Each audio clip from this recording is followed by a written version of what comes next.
রাজশাহীতে নেমে এসেছে এবছরের প্রথম কুয়াশা। সোমবার ভোর থেকে শহর ও উপজেলা জুড়ে ঘন কুয়াশার চাদরে মোড়ানো ছিল চারপাশ। শীতের আগমনী ছোঁয়া বদলে গেছে প্রকৃতির রূপ। কুয়াশায় ঢাকা সকাল জানিয়ে দিচ্ছে শীত আসন্ন।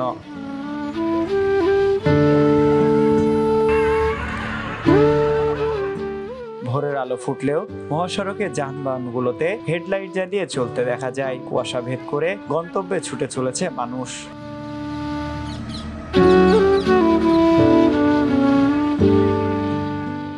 প্রকৃতির স্নিগ্ধতায় মুখর সকাল যেন এক অন্যরকম অনুভূতি ছড়িয়ে দিয়েছে। মাকড়সা জালে ঝুলে থাকা শিশুর বিন্দু আর ধূসর আকাশে সূর্যের টিপ টিপ আলো মিলেমিশে সৃষ্টি হয়েছে মনোমুগ্ধকর দৃশ্য।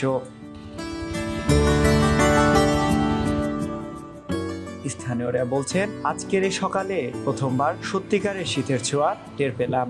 আজকের এই প্রথম কুয়াশা সকাল যেন জানিয়ে দিচ্ছে আসছে শীত, আসছে স্নিগ্ধতার মৌসুম।